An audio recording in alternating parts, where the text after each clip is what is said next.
paz do nosso Senhor Jesus Cristo. Amém? Irmãos, eu vou convidar os irmãos a abrirem comigo na carta de Tiago, capítulo 3.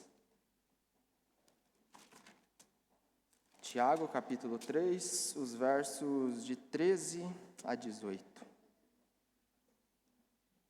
Tiago, capítulo 3, os versos de 13 a 18. Quem entre vós é sábio e inteligente, mostrem mansidão de sabedoria mediante condigno proceder às suas obras. Se pelo contrário tendes em vosso coração inveja amargurada e sentimento faccioso, nem vos glorieis disso, nem mintais contra a verdade.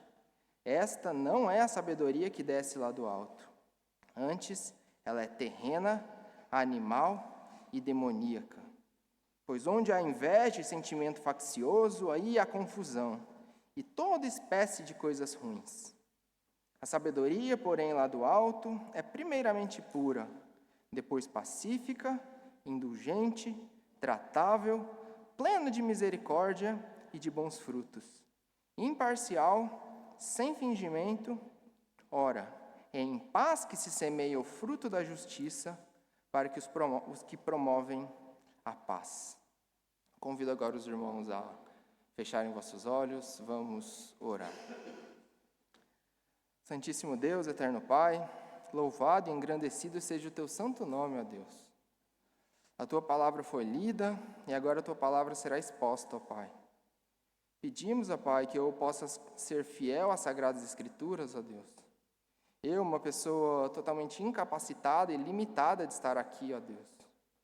Mas cremos, ó Pai, que é o Espírito Santo que fala em nossos corações através da palavra, ó Pai. Então, que o Espírito Santo fale em nossos corações, ó Pai, que Ele nos confronte quando precisar sermos confrontados. Que o Espírito Santo nos edifique, ó Pai, quando precisarmos sermos edificados. Que o Espírito Santo, ó Pai, nos conforte, ó Deus, quando precisarmos sermos confortados. Para que no fim, ó Pai, possamos procurar a ser mais e mais, a cada dia que passa, a imagem de Cristo Jesus, ó Pai. Que possamos, ó Deus, transbordar da verdadeira sabedoria que vem lá do alto, uma sabedoria que é pura e agradável aos teus olhos. Humildemente pedimos e agradecemos, em nome de vosso Senhor Jesus Cristo. Amém.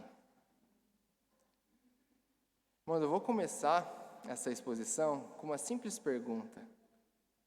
O que você odeia? Talvez possam ser coisas pequenas, como algum tipo de alimento. Eu lembro que desde miúdo eu odiava quando tinha berinjela na comida. Até hoje não suporto olhar. Mas vão haver pessoas que não gostem talvez do brócolis, cogumelo, algum outro tipo de alimento. Vão ter outras pessoas que vão odiar o frio, o calor, como hoje, o vento, e até vão ter pessoas também que vão odiar a altura. Para os adolescentes, último dia do acampamento, o fim das férias. Para nós adultos, muitas vezes, temos que declarar o nosso IRS, pegar fila no supermercado. Normalmente, nós odiamos coisas incômodas para a nossa vida. Só que, a princípio, inofensivas. Só que, contudo, irmãos, esse nosso incômodo, ele cresce. Então, a gente odeia, por exemplo, pagar impostos, nós odiamos perder tempo. Nós odiamos ver a nossa conta bancária diminuir a cada dia que passa. Nós odiamos quando, por exemplo, o nosso carro é danificado no estacionamento e ninguém se responsabilizou por isso. Nós odiamos, por exemplo, até ter um Peugeot e ter que viver na mecânica.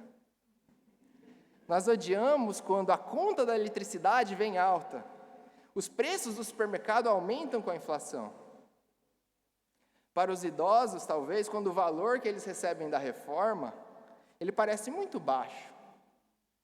A verdade é que nós odiamos ter que envelhecer. A gente odeia quando tem que trabalhar, mesmo acima da idade da reforma, por necessidade. Só que ainda a gente pode subir mais um nível. O que nós odiamos? Nós odiamos a injustiça, odiamos o abuso, odiamos o racismo, odiamos o aborto, ou pelo menos deveríamos odiar o aborto, nós odiamos a crueldade e as injustiças diárias da nossa sociedade. E podemos até mesmo odiar a morte. Nós odiamos ver os bons a sofrer enquanto os maus prosperam. E se nós dividirmos os nossos ódios em camadas, a gente vai perceber que vai variar de coisas desagradáveis, como uma berinjela, até coisas terríveis.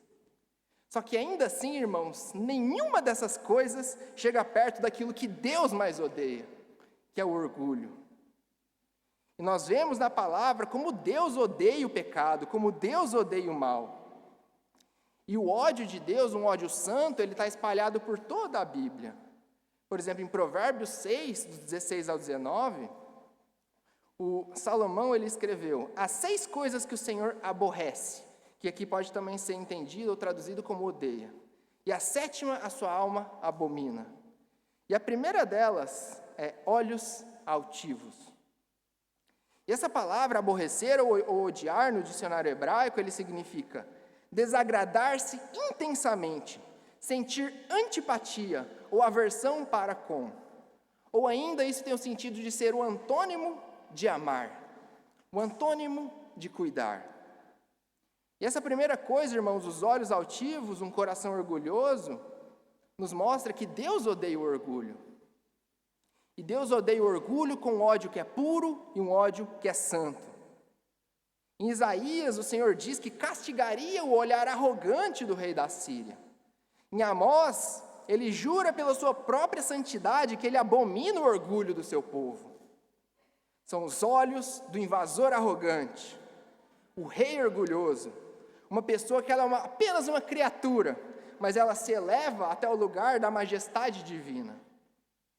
O orgulho, meus irmãos, ele é uma elevação ilegítima da criatura que se coloca no lugar do Criador.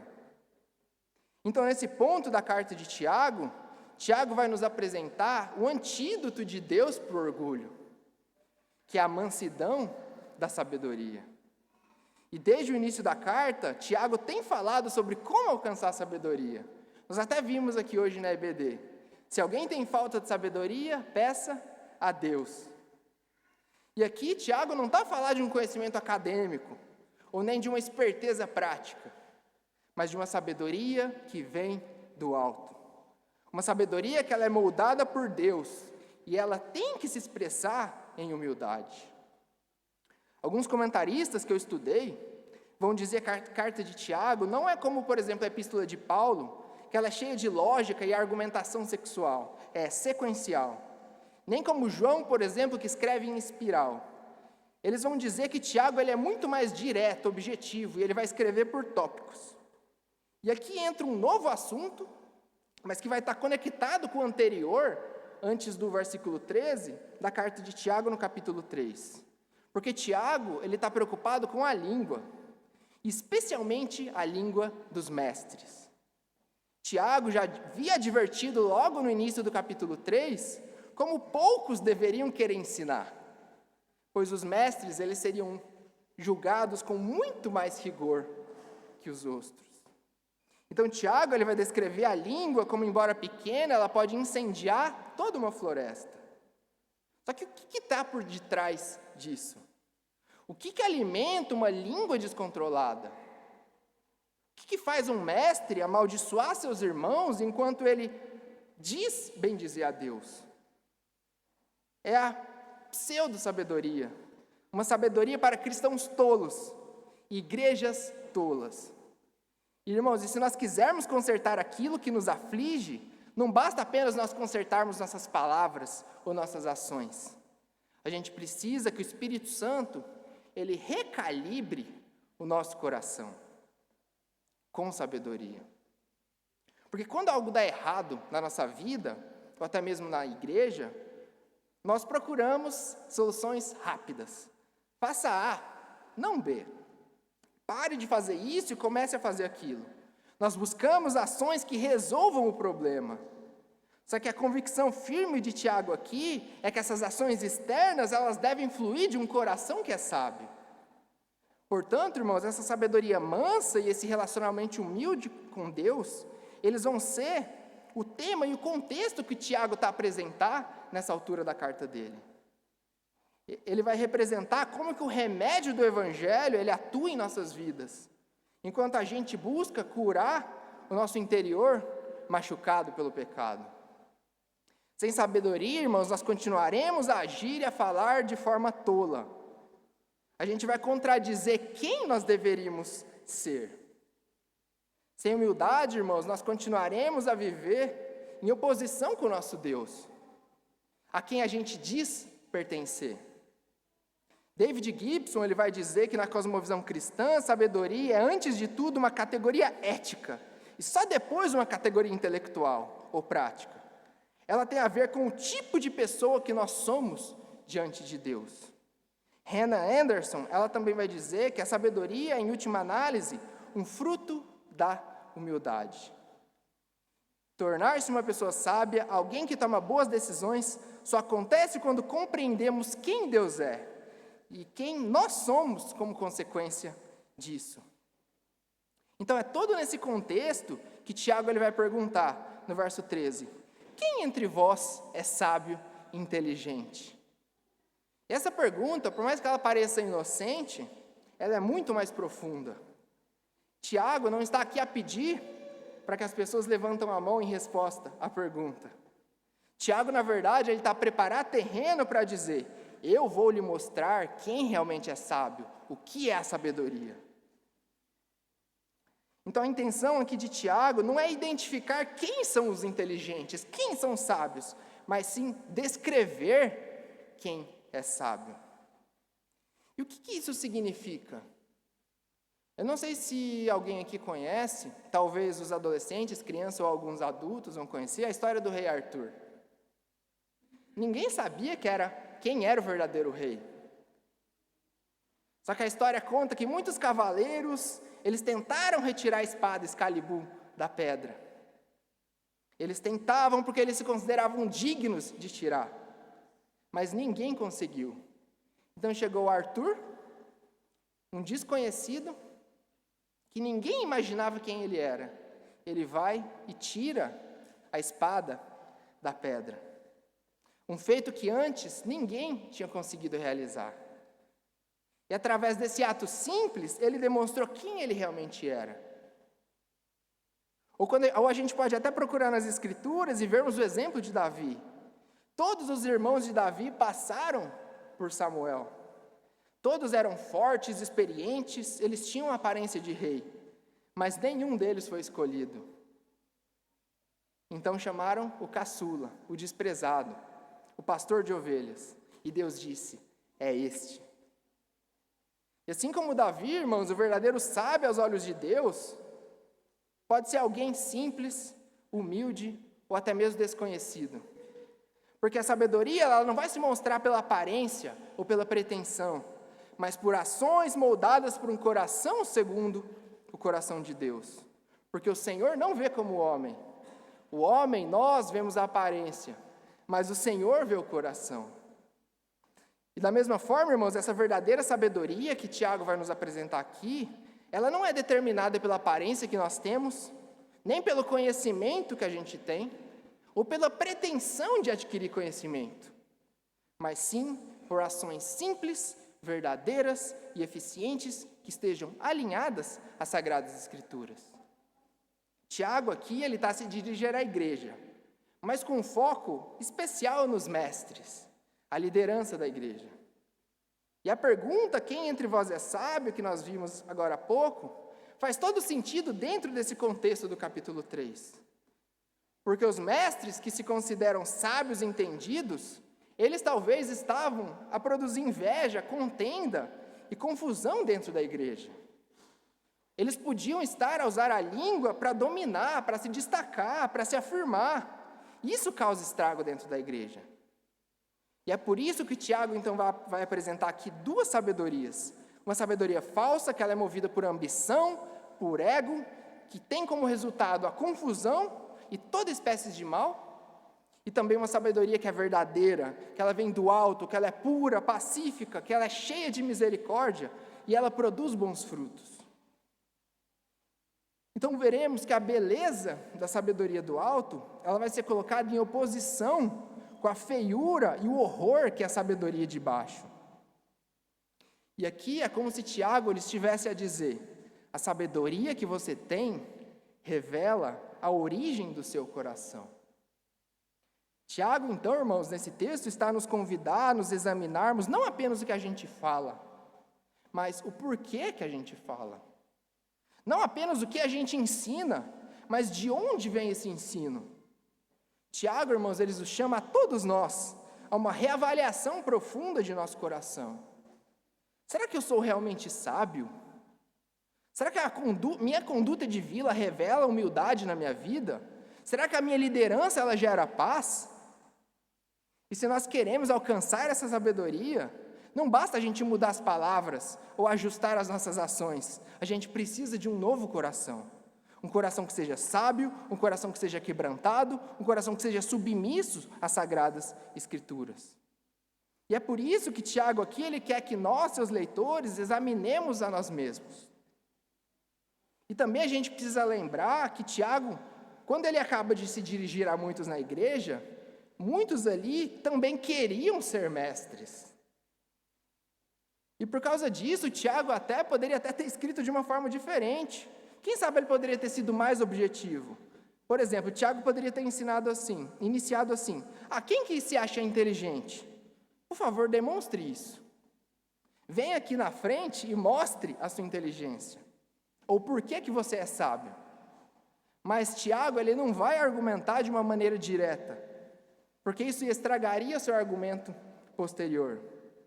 Tiago, então, vai começar com uma pergunta de uma forma indireta para atingir as motivações e as aspirações que estavam no coração dos seus ouvintes. Assim, irmãos, como motivações e aspirações que podem estar no nosso meio.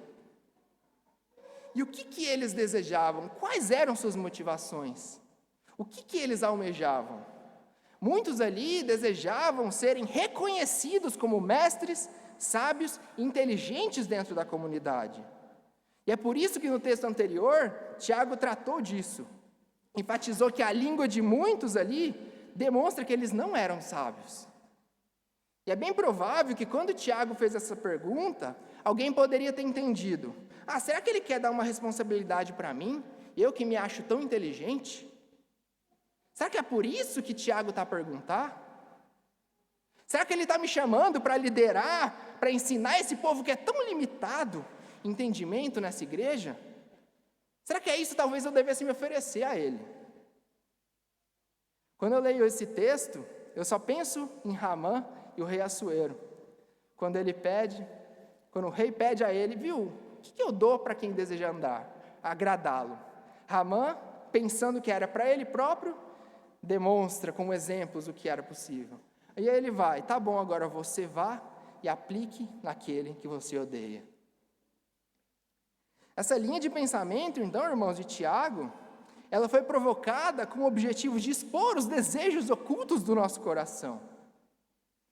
E dentro também do contexto mais amplo da carta, a gente percebe que o anseio de Tiago é que a nossa fé em Cristo ela seja uma fé verdadeira, uma fé viva, uma fé com obras, uma fé que transforme não apenas a nossa vida pessoal, mas também todos à nossa volta. Porque a fé autêntica, irmãos, a fé verdadeira, ela precisa gerar frutos. E da mesma forma, a sabedoria, como uma expressão dessa fé, ela deve se manifestar através de humildade, e não através de discursos presunçosos e discursos arrogantes. Então, quando Tiago levanta essa pergunta, ele não está apenas a nos confrontar, mas também a nos chamar, a gente rejeitar a nossa pretensão vazia de sabedoria que a gente acha que a gente tem, seja com os nossos pensamentos ou nas palavras que nós proferimos. Então, irmãos, Tiago ele vai oferecer aqui um critério objetivo para a gente discernir quem é sábio. E quando Tiago faz isso, ele deixa claro que quem se apresenta como sábio, só que ela não demonstra isso em sua conduta, ela na verdade é uma pessoa insensata, é uma pessoa tola. Mas qual o critério que Tiago apresenta? Como nós podemos discernir quem realmente é sábio? Continuação do verso 13. Mostre, então, em mansidão de sabedoria, mediante condigno proceder, as suas obras. E esse verbo mostrar aqui, ele está sendo usado no sentido de provar. Apresente evidências visíveis de que a pessoa realmente possui sabedoria e entendimento. Tiago, irmãos, ele está a partir do princípio que mesmo dentro da igreja, nem todos os crentes verdadeiros são sábios. E é por isso que então ele vai exortar os que são a demonstrarem isso na prática, por meio da conduta diária. Uma vida que ela é marcada por ações concretas, que possam então confirmar essa sabedoria. Então, ao invés da gente se perguntar, quantos livros de teologia eu já li? Quantos cursos eu preciso fazer para as pessoas me verem como uma referência? Ou então, quantas pessoas da igreja me veem como uma referência? Nós devemos perguntar, será que a minha vida prática ela é uma evidência clara dessa sabedoria divina, piedosa? As minhas decisões no dia a dia, elas são guiadas por mansidão, por humildade, ou por orgulho e um desejo de controle? O sábio, irmão, segundo Tiago, ele não vai se mostrar no palco, mas no restante da sua vida, no modo como ele trata a família, no modo como ele trata seus irmãos na fé. Então, irmãos, aqui não se trata de uma sabedoria teórica, que é intelectual, mas de uma conduta de vida que seja prática e alinhada com as Sagradas Escrituras, guiadas pelos princípios do reino de Deus. E essa conduta ela é descrita como condigno proceder, ou seja, bom procedimento, uma vida nobre, uma vida honrada, uma vida que seja digna de louvor.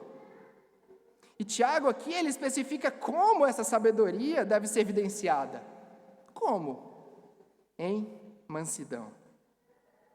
Porque a verdadeira sabedoria, irmãos, ela não se revela por palavras orgulhosas, por atitudes altivas ou por ambição pessoal, mas ela é revelada por obras realizadas em humildade e gentileza. Então, se você deseja ser considerado sábio diante de Deus, não procure impressionar com suas palavras, mas sim viva de uma forma sábia. Cultive essa mansidão que vem do alto. Ore pedindo que o Espírito Santo dê em você esse fruto. Peça que Deus alimente a sua fé para que ela seja visível na prática, com obras que demonstram humildade, amor e paciência. Só que agora, num contraste totalmente radical, Tiago nos mostra que há outro modo de viver que vem de baixo, que ele é terreno, ele não é espiritual. Essa sabedoria que Tiago vai mostrar agora não vem dos céus, mas ela é animal, ela vem da terra. Ela não é espiritual, ela tem origem demoníaca. Versos 14 e 15. Se pelo contrário tendes em vosso coração inveja amargurada e sentimento faccioso, nem vos glorieis disso, nem mintais contra a verdade. Esta não é a sabedoria que desce lá do alto. Antes ela é terrena, animal e demoníaca. Porque o oposto de uma sabedoria amável, que é controlada pelo Espírito Santo, vai ser um coração que é repleto de inveja amargurada e ambição egoísta.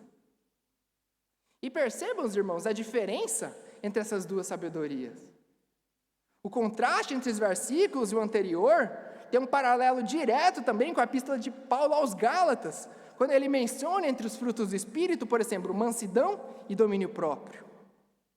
E entre as obras da carne, invejas, distensões, facções.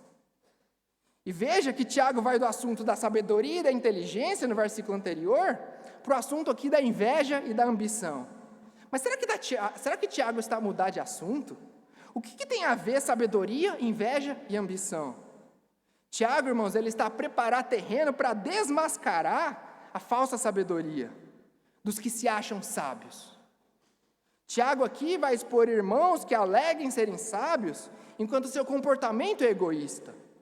Eles não têm a sabedoria que é esperada de um cristão.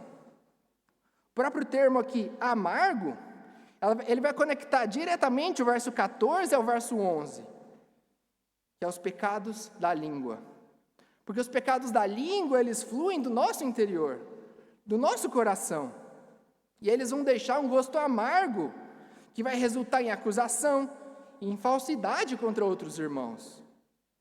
Não é coincidência que os que se alegavam possuir a sabedoria no verso 13, eles também, a mesma expressão, eles sejam descritos em outros lugares da Bíblia, como em 1 Coríntios 8:1, como pessoas cheias de orgulho. E é nesse contexto, a inveja amarga, ela se tornou uma característica de muitos na igreja de Tiago. Deixa eu trazer uma reflexão para os irmãos. Como que essa inveja, ela nasce em nosso coração? Então, levando a conflitos dentro da igreja. De onde vem essa amargura que faz a gente invejar os nossos irmãos e usar a nossa língua para falar mal deles? Tudo, irmãos, começa nos nossos desejos. Quando os nossos desejos eles estão desordenados, quando eles não são satisfeitos, então a gente vai brigar, a gente vai fofocar e por aí vai. Deixa eu dar um exemplo. Imagina uma mãe que deseja que seus filhos retribuam o que ela fez por eles ao longo da vida. E veja, isso é um desejo bom, gratidão, é uma coisa boa. Só que, no entanto, ela pode desejar essa gratidão de uma maneira tão desordenada, a ponto de ela ficar mal. Ela vai ficar tão mal quando ela não recebe esse reconhecimento dos filhos, porque ela entende que ela merece, mas não acontece. E a resposta dela? Rancor, amargura, ira. Então ela começa a agir de uma maneira também desordenada com seus filhos, a prejudicar o relacionamento mãe e filhos. Ou então, peguemos uma pessoa que é tomada por um desejo desordenado também de ser elogiada. E vejam, desejar admiração pessoal também não é uma coisa necessariamente ruim. Contudo, desejar isso de uma maneira desordenada faz também com que essa pessoa haja mal quando essa admiração não acontece. Então ela passa, por exemplo, a relacionar com seu marido de uma maneira irada, trazendo então conflitos para dentro do relacionamento. E por fim, irmãos, imagine uma pessoa que deseja ter um cargo de liderança na igreja, mas ela não consegue. E ela olha para quem está no lugar dela e tem uma inveja absurda, fazendo com que ela não consiga mais se relacionar com aquela pessoa. E aí vem as consequências. Ela passa a odiar aquela pessoa. Aí vai começar as fofocas e aí vai virar o caso dentro da igreja. E tudo por causa dos desejos que começam em nosso coração. Então, qual vai ser essa dinâmica que acontece dentro do nosso coração? Você deseja, mas você vai desejar de uma forma desordenada, e quando você não consegue o que você quer, você se frustra. E ao invés de você lidar com essa frustração diante de Deus, você dá lugar à inveja. E de novo, irmãos, um desejo ele pode ser legítimo, só que quando ele não é submetido a Deus, ele vai se tornar um ídolo no seu coração. Esse desejo corrompido, ele é alimentado pela inveja, que logo dá lugar à ira. E a ira vai resultar em destruição.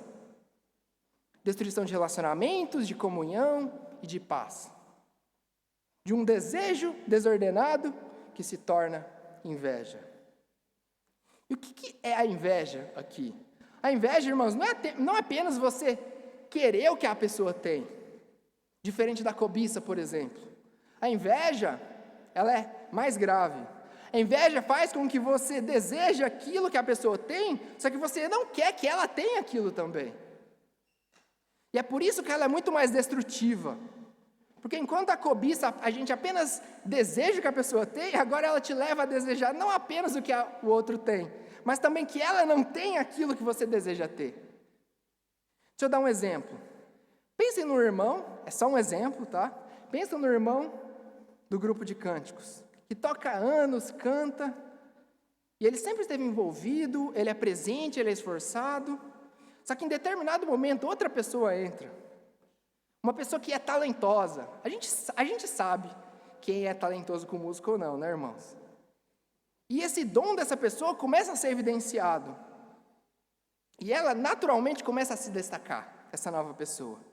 As pessoas elogiam ela, as pessoas se sentem edificadas, e aos poucos, aquela pessoa mais antiga, ela começa a sentir algo estranho no coração. Por que as pessoas agora só falam dela, só notam ela? Será que elas vão preferir ela ao meu lugar?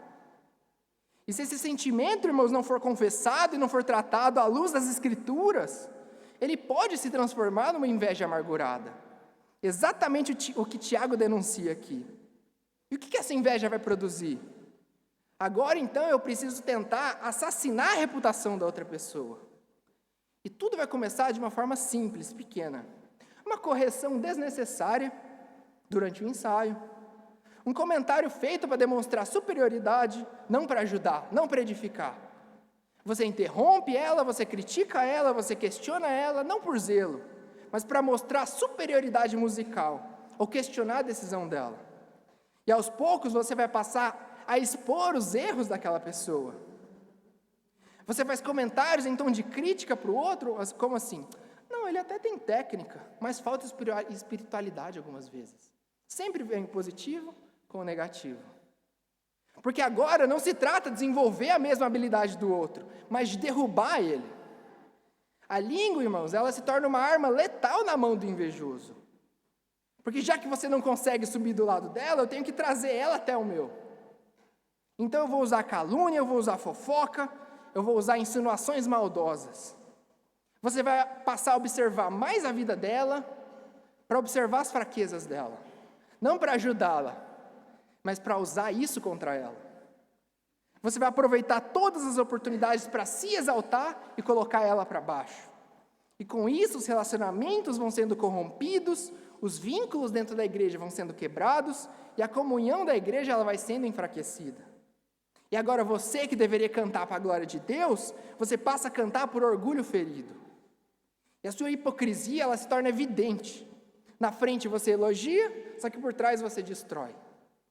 E o que alimenta, irmãos, essa inveja? É o medo. O medo de que o outro receba mais atenção, mais aceitação, mais admiração, mais reconhecimento, mais influência do que você.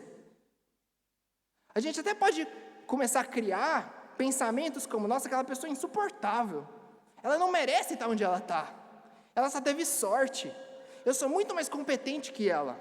Eu faria um trabalho muito melhor que ela. Mas qual que está o verdadeiro problema aqui, irmãos?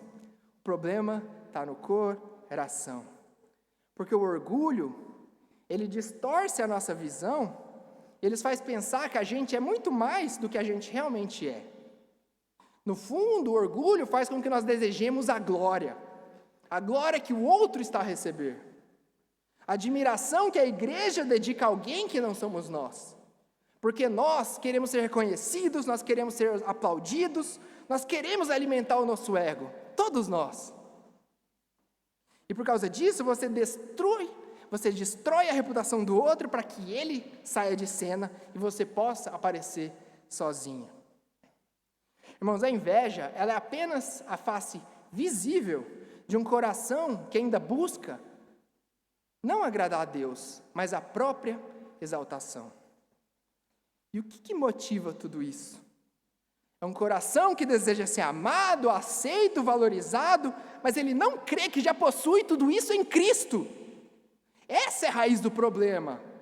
A inveja te leva a buscar agradar a todo mundo à sua volta, não apenas para você conquistar reconhecimento. E por outro lado, você vai fazer de tudo para diminuir a glória daquele a quem você inveja. A inveja, irmãos, até muda a forma de como a gente enxerga os nossos irmãos da igreja. Então a gente passa a enxergar as outras pessoas de duas formas. Ou como um meio para você alcançar o que você deseja, ou como um obstáculo que ele precisa ser removido para você chegar onde quer chegar. Então, se um irmão te ajuda, ótimo. Mas se o outro te atrapalha, eu preciso atacar, eu preciso excluir, eu preciso desprezar essa pessoa. E assim, irmãos, que a inveja, ela envenena a comunhão dentro da igreja. Ela transforma irmãos em rivais e relacionamentos em disputas silenciosas. E é isso que Paul Tripp, que tem a falar sobre isso, ele chama de amnésia de identidade. Mas há esperança, irmãos. Porque nem eu e nem vocês, a gente não precisa lutar por valor, por importância ou por destaque. Nós já temos tudo isso em Cristo. A nossa identidade, a nossa aceitação, o nosso reconhecimento já foram dados a Ele por Cristo. Só que a gente esquece.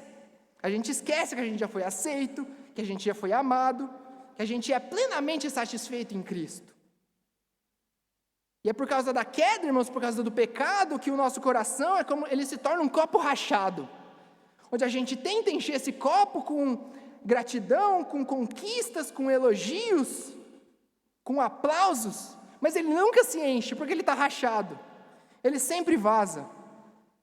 Porque nada que a sabedoria terrena nos ofereça vai nos sustentar.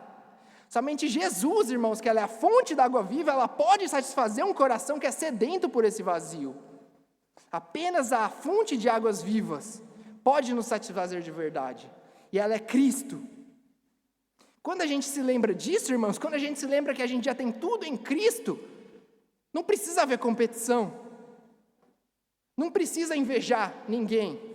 A gente pode descansar na graça. A gente pode servir. A gente pode amar. Fim da reflexão, vamos voltar para o texto. Então, como foi dito, essa advertência de Tiago, ela nos mostra que essa sabedoria terrena, ela começa no coração. Um coração que já está envenenado por inveja e sentimentos facciosos. Então, Tiago, irmãos, ele mostra que a gente precisa entender que esse fruto que é produzido por essa sabedoria terrena, esse fruto, a gente tem que identificar ele de alguma forma em nosso coração. Porque quando o nosso coração está com os desejos desordenados, isso sempre vai expressar como uma desordem na nossa vida externa. Só que como que a gente percebe isso na prática? Porque é importante, irmãos, nós entendermos que essa ambição, ela nem sempre está ligada com bens materiais ou dinheiro. Muitas vezes, irmãos, a ambição vai ser apresentada de uma outra forma, como o exemplo do grupo de cânticos. O desejo por honra, o desejo por prestígio e o desejo de reconhecimento.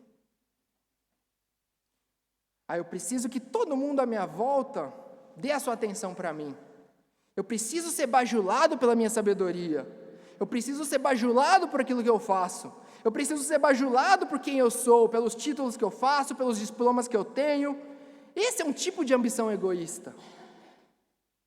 Esse é um tipo, irmãos, de ambição egoísta no nosso coração, que é tão comum, só que a maior parte das vezes ele passa despercebido por nós próprios. Porque nós desejamos influenciar as pessoas com o nosso conhecimento e a nossa sabedoria. Mas no fundo, o que nós queremos é controlar as pessoas. Eu quero ter o controle do ouvido das pessoas, eu quero cativá-las para mim. Eu quero impor nelas a minha ideia. Eu quero que elas entendam que eu tenho a solução para os problemas dela. A igreja, então, ela vai se tornar um palco para expor a forma como a gente pensa, em vez de ser um lugar onde a palavra de Deus ela é ensinada e ela é revelada com fidelidade. Por isso que a gente tem várias pseudo-igrejas por aí. Como, então, irmãos, nós podemos perceber a presença da sabedoria terrena em nossa vida? Ou até mesmo a presença da sabedoria terrena em pessoas que nós estamos a caminhar, a aconselhar, a ajudar. Basta observar os sinais que Tiago aponta aqui no texto. Porque se a gente leva esses sinais a sério e a gente os olha com calma e com sabedoria, a gente vai perceber claramente a presença dessa falsa sabedoria. O ponto central aqui de Tiago não é o exterior, mas é o interior do coração. Porque quando, irmãos, o nosso coração ele está desordenado, ela vai deixar um rastro externo. É como se fosse uma parede branca, aí você chega com um pincel de uma cor, de um contraste diferente e passa de preto. Fica visível. E é por causa disso, pela visibilidade que dá essa sabedoria terrena, a gente pode tentar perceber isso nas pessoas que estão ao nosso redor. E para isso, a gente pode fazer algumas perguntas. Por exemplo, como as pessoas ao nosso redor são impactadas pela nossa sabedoria? Independente do que eu mesmo acho sobre o que é a minha sabedoria. Será que essa sabedoria minha, ela gera contendas? Ela gera relacionamentos tumultuados? Essa minha sabedoria alimenta fofocas, ressentimentos e mágoas? Essa sabedoria me leva a destratar outras pessoas e desprezá-las como se fossem inferiores? Essa sabedoria humilha quem não tem o mesmo nível de conhecimento de você? Essa sabedoria, então, é mostrada quando você possa se identificar e evidenciar para os outros como você é mais sábio, mais inteligente do que elas? É isso que Tiago coloca aqui para nós. Isso se manifesta na nossa vida pessoal, em todas as áreas da nossa vida, nos negócios, nos relacionamentos, nos estudos, em todas as áreas. Porque, irmãos, a sabedoria terrena, ela vai causar confusão, ela vai desordenar toda a nossa vida. Esse é o fruto que ela produz. E se a gente, com humildade, examinar a nossa vida, a gente identifica sim esse tipo de fruto. Então a gente vai ter um sinal claro que a gente não está a agir com a sabedoria que vem do alto, mas com uma sabedoria terrena, animal e demoníaca. Porque os frutos revelam as motivações do nosso coração e como o nosso coração tem nos guiado. Irmãos, uma boa forma de examinar se estamos sendo guiados por essa sabedoria terrena é fazer perguntas que revelem as motivações do nosso coração. Por exemplo, qual é a verdadeira motivação por trás do meu desejo em servir em determinada área da igreja? Será que eu desejo um cargo ou visibilidade porque me incomoda ver determinada pessoa ensinar ou liderar? Por que eu sinto ciúmes e desconforto quando alguém é reconhecido e eu não? Essas perguntas, irmãos, quando a gente faz para nós próprios, ela revela se a gente está agindo por inveja ou por uma necessidade de afirmação pessoal. E quando isso acontece, irmãos, o que parece ser um cuidado espiritual pode ser, na verdade, a ambição egoísta, que ela é mascarada de piedade. E exatamente esse tipo de sabedoria que Tiago denuncia aqui, uma sabedoria que não vem do alto, mas da terra. Verso 16, pois onde há inveja e sentimentos facciosos, aí há confusão e toda espécie de coisas ruins. O teólogo J. Adams, ele vai fazer uma observação bastante interessante sobre esse versículo. J. Adams vai afirmar que o princípio desse versículo 16, ele pode ser aplicado em dois sentidos. Por exemplo, quando você percebe em você mesmo ou em outra pessoa sinais de inveja ou egoísmo, faça a seguinte pergunta para você próprio ou para ela: que tipo de perturbação ou desordem tem surgido na sua vida e nos seus relacionamentos? Porque se houver confusão, brigas ou tensão constantes, isso pode ser um sinal claro da presença da inveja, do ciúme ou da ambição egoísta no seu coração. E se você então percebe essa desordem em várias áreas da sua vida, você ainda pode fazer uma outra pergunta mais importante: será que no meu coração, ou no coração dessa pessoa, será mesmo que há ciúmes, inveja ou ambição egoísta? Porque os frutos, irmãos, eles sempre vão acabar por se manifestar. Onde há esse pecado no coração, haverá problemas ao redor. Então a gente vai conseguir enxergar tanto transtorno, tanta desgraça. E o resultado disso, irmãos, é triste. A inveja, o egoísmo, ela destrói famílias, elas dividem igrejas, ela acaba com qualquer relacionamento onde ela cresça. E isso precisa ser cortado pela raiz. Essa atitude no nosso coração precisa ser cortada. Porque ela também leva a uma rivalidade feroz, a um espírito partidário de você querer ser melhor que os outros. Você vai criar um grupinho para você junto com esse grupinho falar mal de todas as pessoas. E quando eu me exalto, todos ao meu redor vão se exaltar também, vão inflar o ego. E isso, irmão, vai afetar a todos à minha volta. É por isso que ela é expressada de uma maneira tão factual. E que tipo de pai eu posso ser, se as decisões que eu tomo, a forma como eu educo meus filhos, elas são guiadas por essa sabedoria terrena? Que tipo de marido ou de esposa eu posso ser, se minhas atitudes diárias revelam mais os padrões do mundo do que os valores de Deus? Como que eu posso servir na igreja se meu coração está saturado de uma sabedoria que é terrena, animal e demoníaca?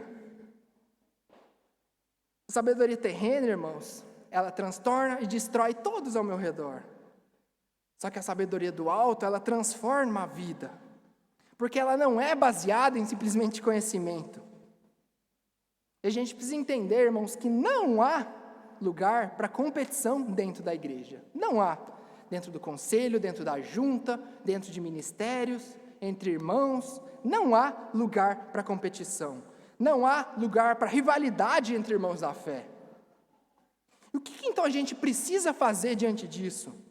Examinar o nosso coração, examinar as nossas motivações, examinar os nossos desejos mais fortes e se perguntar: por que eu estudo tanto que eu estudo? Por que eu quero tanto ter conhecimento?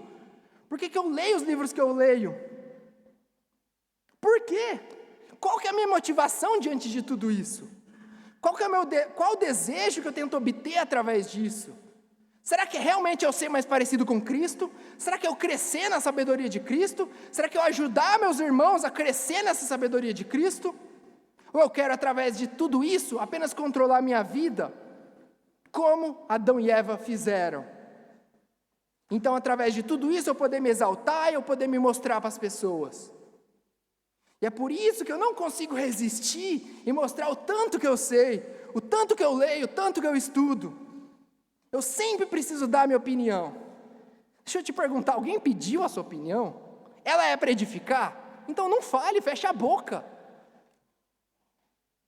E sabe por que isso acontece, irmãos? Porque a sabedoria terrena, ela não enxerga além desse mundo. Ela só enxerga a vida aqui e agora. Porque eu preciso ser glorificado aqui e agora. Eu preciso ser exaltado aqui e agora. Essa fonte, irmãos, da sabedoria terrena, ela é tão limitada para nós cristãos, porque ela não leva em consideração uma coisa muito importante: a eternidade. Mas apenas o agora.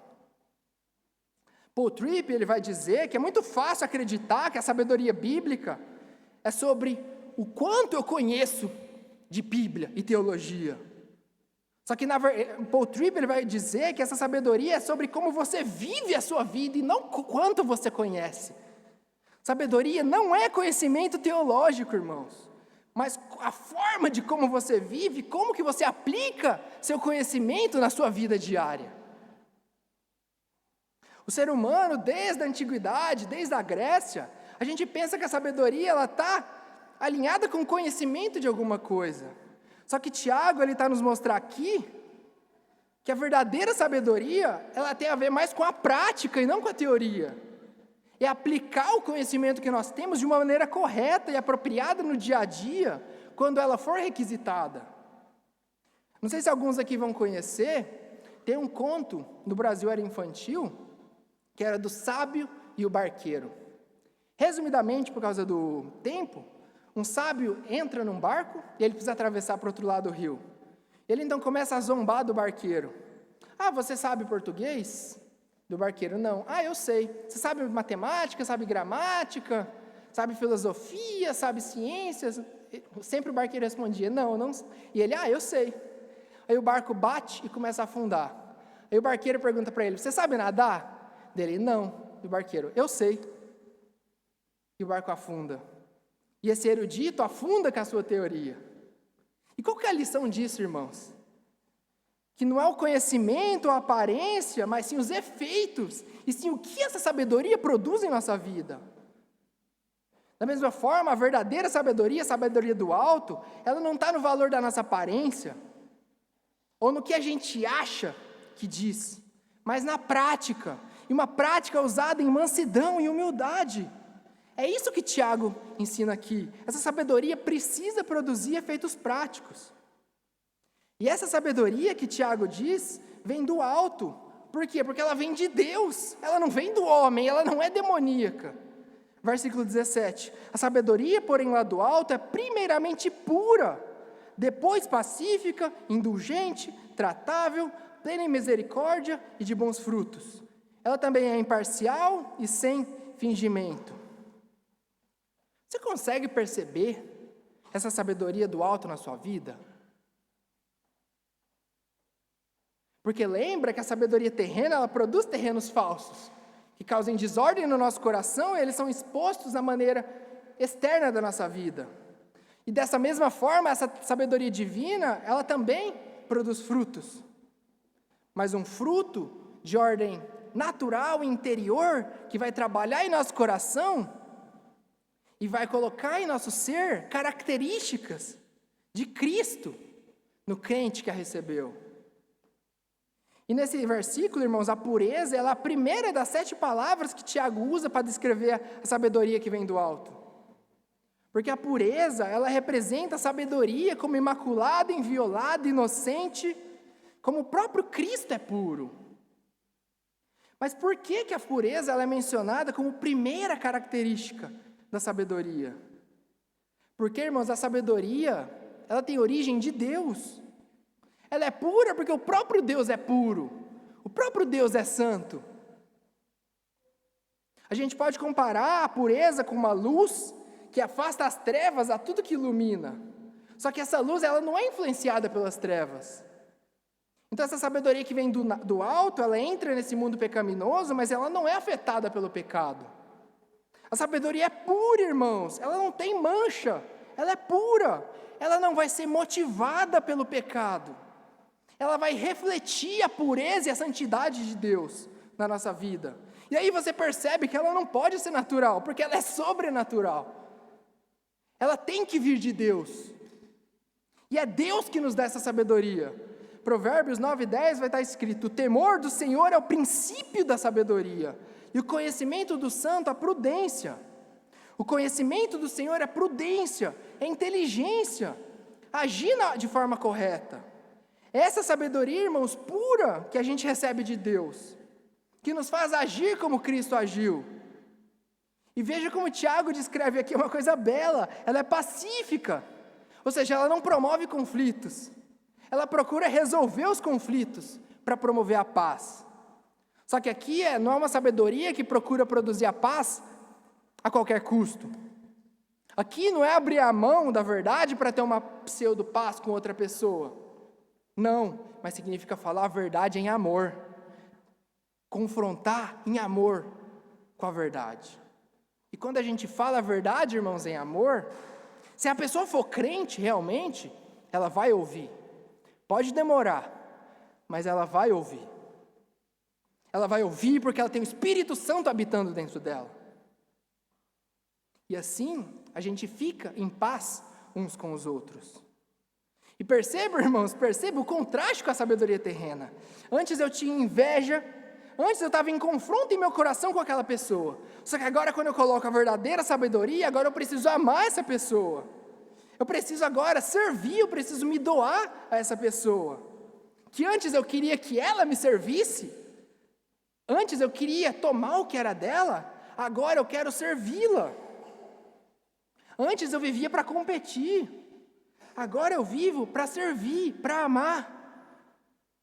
Agora eu trato as pessoas, como Paulo diz em Filipenses, como maiores do que eu. Você vai valorizar as pessoas de uma forma verdadeira e sincera. Porque antes, com a sabedoria terrena, eu queria me exaltar. Mas agora, com essa verdadeira sabedoria, eu tenho que colocar alguma coisa no lugar. E a gente já viu, o pastor já explicou várias vezes aqui, com a verdadeira sabedoria, não dá para eu simplesmente tirar um pecado e não fazer nada. Eu preciso substituir. E precisa haver substituição. A mesma coisa, né? Aquele que está a furtar, pare de furtar, só que não só pare de furtar, comece a contribuir.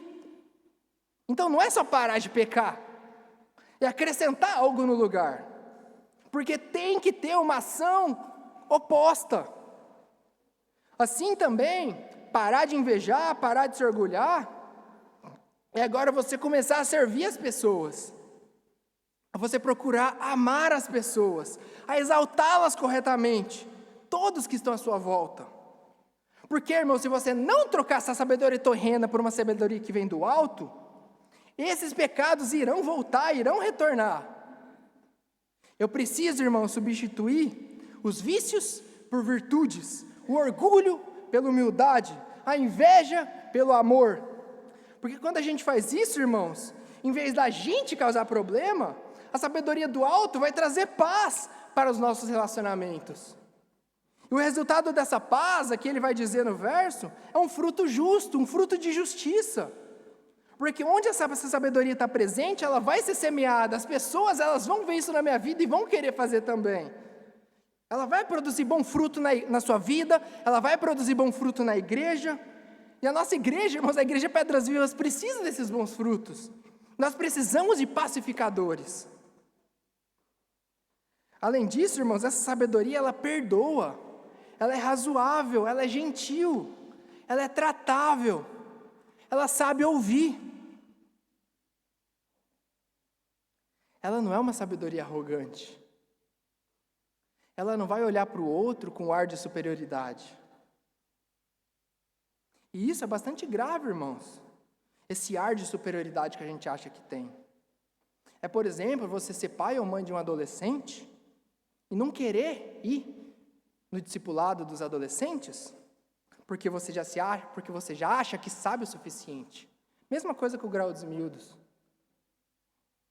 E deixa eu ser claro aqui para ninguém me distorcer, eu não estou a falar que não haja motivos válidos para você não ir. Eu estou a dizer especificamente daquele motivo que você não vai, porque você acha que já sabe o suficiente. Essa é a sabedoria terrena, irmãos. Esse orgulho. É você, mulher, não querer participar do elas porque você já acha que já sabe o suficiente. E aí você fica se comparando com quem está na liderança e você acha que é melhor. Isso te impede até comunhão com outras mulheres da igreja. E o mesmo para os homens também. Aqui, irmãos, é humildade que essa sabedoria produz. É você falar, eu vou nos trabalhos da igreja porque eu não sei. Eu preciso ter comunhão com os irmãos da igreja, eu preciso aprender mais sobre como tratar meus filhos, sobre como meus filhos estão a crescer e eu não sei o que fazer. Eu, como mulher, tenho dificuldade nas situações da minha vida e lá vão ter outras que juntas iremos estudar a palavra de Deus de uma forma fiel. É ter humildade, irmãos. Eu vou falar mais uma vez. Esse pseudo-conhecimento que você acha que tem, isso é sabedoria terrena, não celestial. Porque a sabedoria que vem do alto, irmãos, ela sabe dizer eu estava errado. Ela sabe pedir perdão. Ah, é sério isso? Eu pensava o contrário. Mas você tem razão. Isso é sabedoria. Sabedoria é você saber receber um ar de admoestação.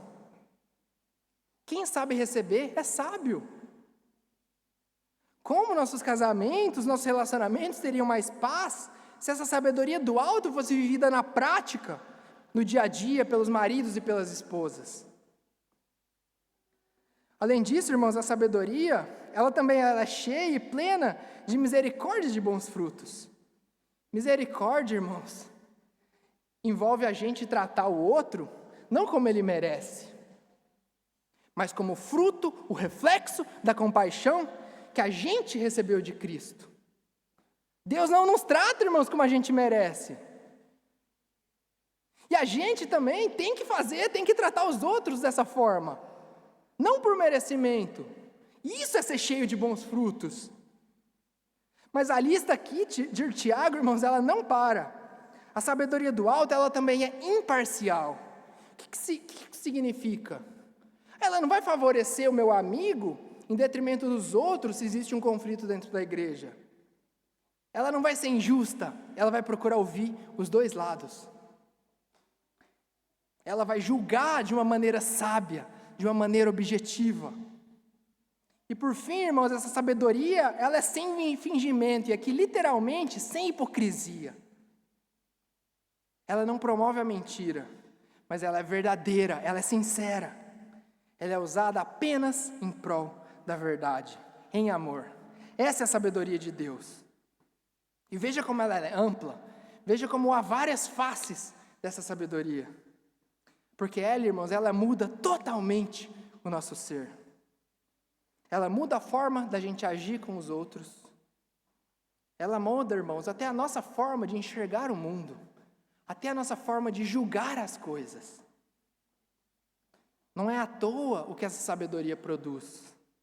Verso 18. Ora, é em paz que se semeia o fruto da justiça, para os que promovem a paz. Então, o fruto, irmãos, da justiça que a gente recebe de Deus, ele só pode ser semeado em paz. Isso só pode ser feito por quem promove a paz. E se a gente quer frutificar para o Senhor, se a gente quer que a paz seja promovida por nosso meio, a gente precisa viver com base dessa sabedoria do alto.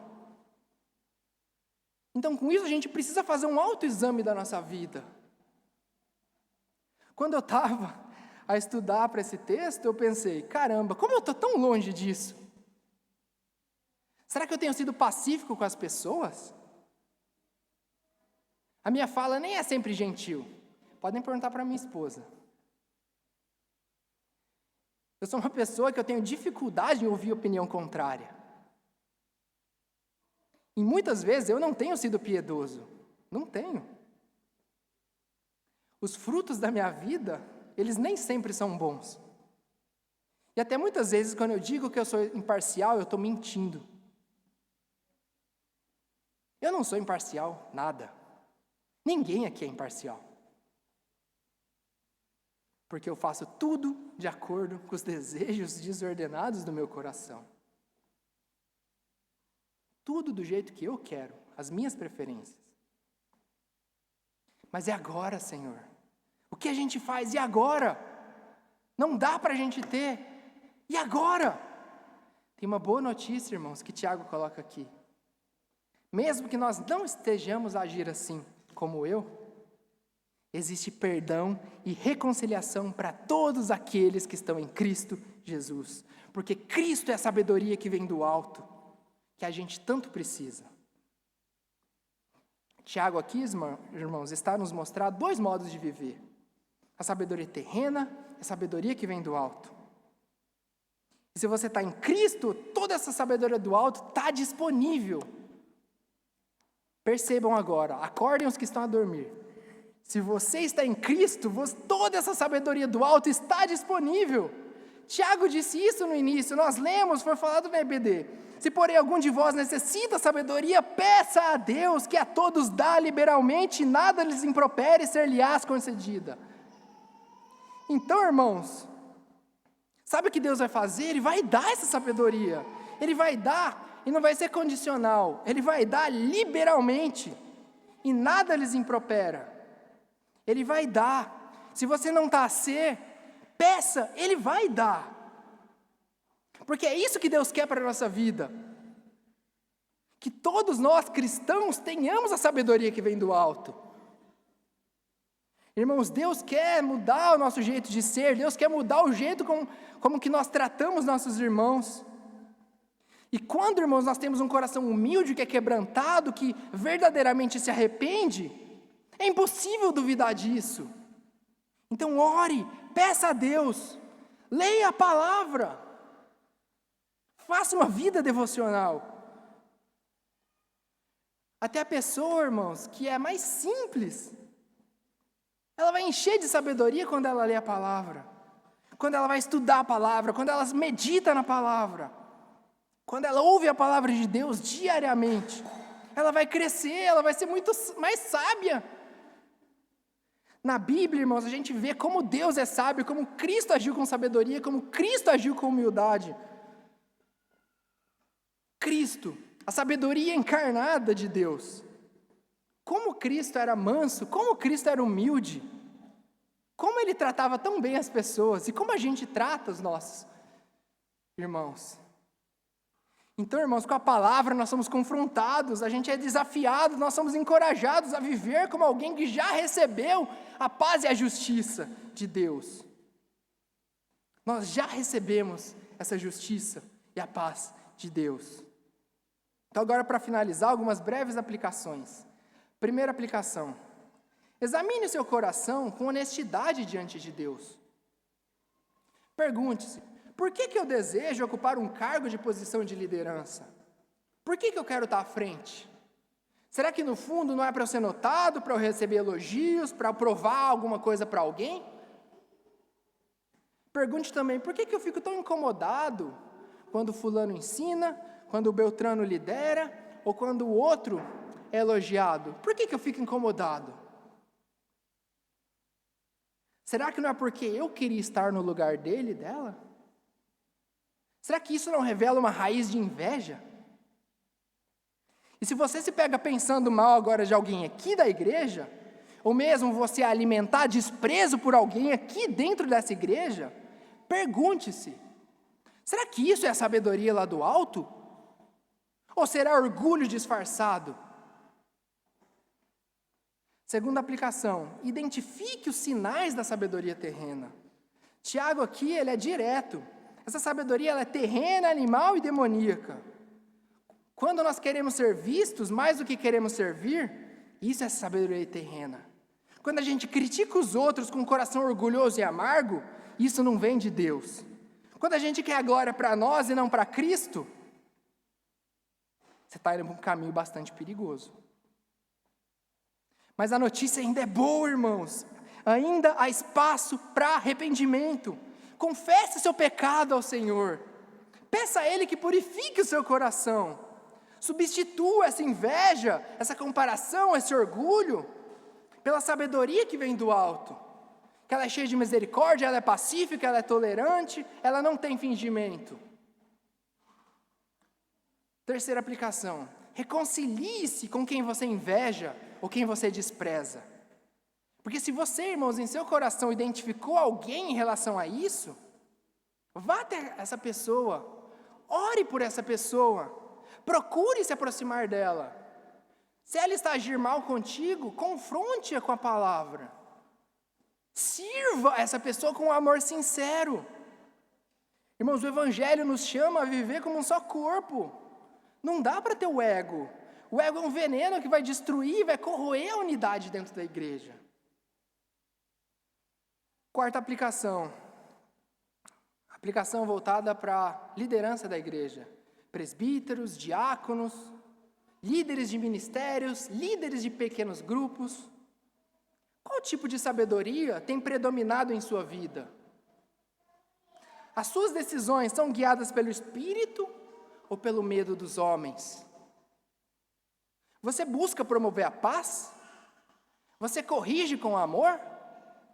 Você age com compaixão? Porque a sabedoria do alto, irmãos, ela transforma não só o que a gente faz, mas como a gente faz. Outra aplicação. A sabedoria do alto, irmãos, ela promove a paz. Então, seja você essa pessoa que acalma, que reconcilia, que ouve com paciência, que acolhe com compaixão. Não use as suas palavras para destruir. Use as suas palavras para edificar. Use seus dons que Deus te deu para servir. Use a sua influência para unir, não para dividir. Não subestime o poder que o Espírito Santo pode fazer através de pequenos gestos de amor. E última aplicação, finalmente. Cultive diariamente a sabedoria lá do alto. Medite na palavra. Gente, quem não estava cá na IBD, depois que ela for para o YouTube, assista. Como é importante a vida devocional na nossa vida, como é importante a meditação na palavra, a aplicação na nossa vida. Caminhe também com irmãos mais maduros na fé. Ore a Deus pedindo um coração mais manso, que você produza paz. Lute contra os impulsos do orgulho do seu coração, mas lute com o evangelho da cruz. Porque a sabedoria de Deus, irmãos, ela não vem de leitura, ela não vem de curso, ela não vem de doutorado, mestrado, nem de uma técnica infalível. Mas ela vem de um relacionamento constante com Cristo, por meio da palavra de Deus. E à medida, irmãos, que nós vamos a ser moldados pela palavra, é essa palavra que vai nos revelar a sabedoria de Deus. Então, algo vai começar a mudar dentro de nós. Nossos desejos vão sendo transformados. Nossos olhos passam a enxergar o próximo de uma forma diferente. A sabedoria do alto não apenas corrige o nosso orgulho, ela nos ensina a amar o que Deus ama e a odiar o que Deus odeia. Então agora eu encerro essa exposição com uma nova pergunta. O que você ama? Você ama aquilo que é puro, pacífico, amável, cheio de misericórdia? Você ama a justiça mesmo quando ela te custa algo? Você ama a paz a ponto de ser um pacificador onde você vive?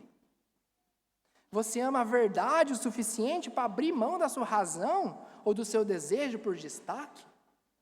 Você ama Jesus, a sabedoria encarnada, mais do que as suas opiniões, mais do que as suas conquistas, mais do que seus desejos?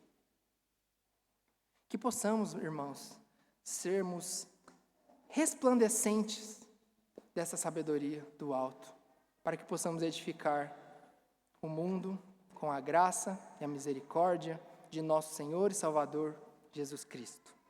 Vamos orar. Santíssimo Deus, eterno Pai, diante da Tua palavra, ó Pai, o Senhor revela quem nós realmente somos.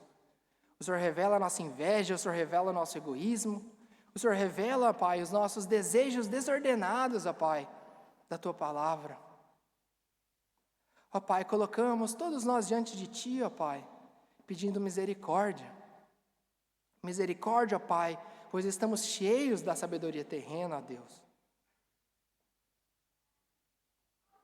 Entristecemos o Espírito Santo, por causa da nossa inveja, a gente quebra relacionamentos, a gente passa a olhar com desprezo para outras pessoas, ó Deus. Tudo isso é por causa de um desejo maligno de nosso coração.